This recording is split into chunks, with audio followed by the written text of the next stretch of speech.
Okay, in this video I want to talk about something that seems to be very common, but not a lot of people seem to talk about it on YouTube and online.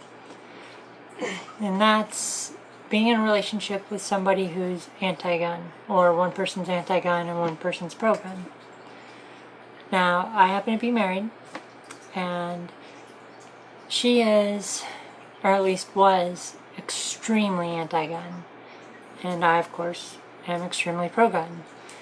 So there was some concessions that needed to be made on both sides. I mean, that's how it's going to be if you want to stay in a relationship with that person. But I think what's important to note here is a lot of what worries people who are anti-gun comes with a lack of experience. So if you're in a kind of relationship like this, it helps if you take them or they take you out to the range. You know, people fear what they don't understand. So that's what I did. When I first got my 226 with my 22 slide, we went shooting, and of course that's like a 26-ounce pistol with a 22. There's very little recoil, and there's not a whole lot of noise. Most of the noise came from everyone else that was at the range, but she got a feel for it. And once I taught her the safety principles, you know, don't sweep anybody, always check to make sure it's loaded, all those things, and she learned how to shoot, she found out that while guns, yes, they're dangerous and need to be respected, they're only dangerous if they're handled irresponsibly. So that went a long way. And it was either our second or our third trip to the range, and she was interested in getting one for herself.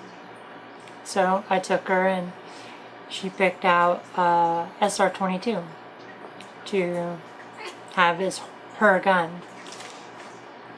And she's gotten to be very comfortable with it. You know, while guns,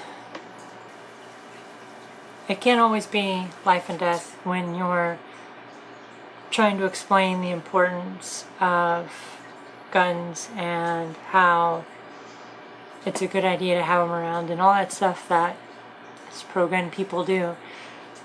It can't always be that serious when you're talking to somebody who's anti-gun.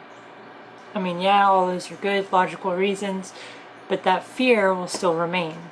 And that's kind of what I'm trying to get to, is you have to expose them to it.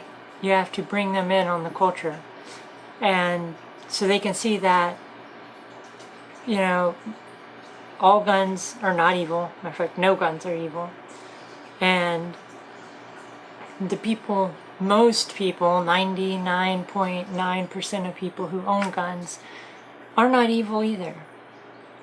True, some of them may be idiots every now and then, but once again, that's a small percentage of the people that actually own guns.